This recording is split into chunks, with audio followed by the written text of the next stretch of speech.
కూర్చుని వదిలేది లేదంటూ ఆ శునకం అక్కడే కూర్చుండిపోయింది.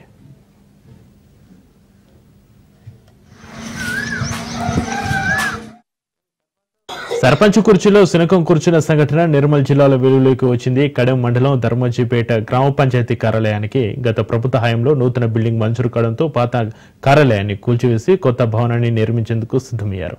అప్పటి నుంచి అద్దె భవనంలోనే గ్రామ పంచాయతీ కార్యాలయం నిర్వహిస్తున్నారు.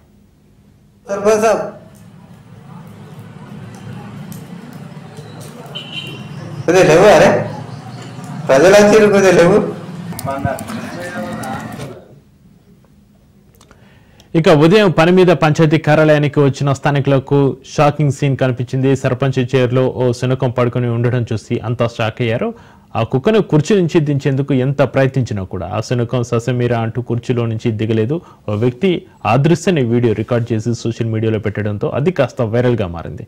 ఇప్పటికైనా ప్రభుత్వ సర్పంచుల ఎన్నికలు నిర్వహించి గ్రామాల అభివృద్ధికి కృషి చేయాలని ప్రజలు కోరుతున్నారు.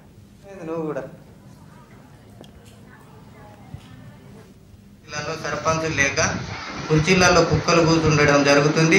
ధర్మాజిపేట గ్రామ పంచాయతీలో సర్పంచ్ కుర్చీ మీద కుక్క కూర్చుండడం జరిగింది. గ్రామస్తులందరూ చూడగానే కుక్క కుర్చీలో ఉన్నది, మేము చూడగానే ఆ కుక్క పక్కకి వెళ్ళడం జరిగింది. ఇప్పటికైనా స్పందించి ఎన్నికలు నిర్వహించాలని కోరుతున్నాం. గ్రామ పంచాయతీలలో సర్పంచులు లేక